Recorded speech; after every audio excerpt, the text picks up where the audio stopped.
xibaar yu wér te wóor ca tàng-tàng ba abonnez-vous pour ngeen di mën di jot suñuy vidéo. jërë ngeen jëf ci ànd gi ak ñun ci chaîne bi di Buzz 221 HD. Fin de mission à l'Assemblée nationale le député Amadou Dia daan na quitté siège am moom mii nag daal di yëkkat tamit li nga xam ne moo di ay kàddu dëggam ginnaaw bu mu defee juróom-ñetti weer ci am mandat bu mu amoon.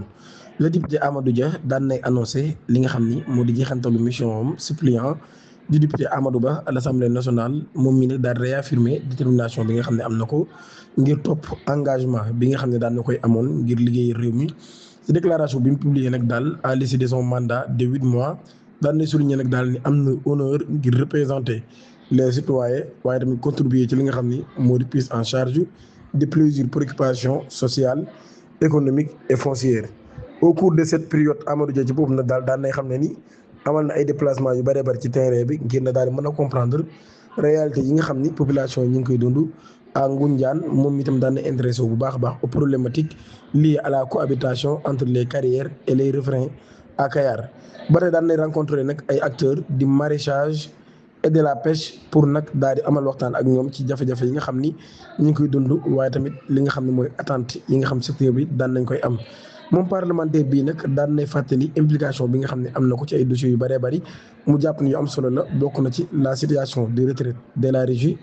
Des chemins de fer dont les revendications ont trouvé un issue favorable à travers une loi de finances rectificative ba tey muy cité nag le dossier foncier de Mbourkat ngir nag daal boobee mu nekk ab réponse positive a été reporté par les autorités compétentes.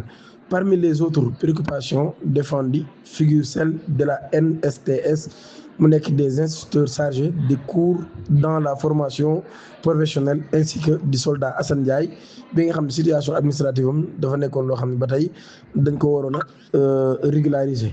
ci loolu yi Amadou Dia daan nay profiter de cette occasion nag pour remercier ses collègues du groupe parlementaire PASTEF pour leur accueil, leur disponibilité et leur soutien tout au long de son passage à l'Assemblée nationale.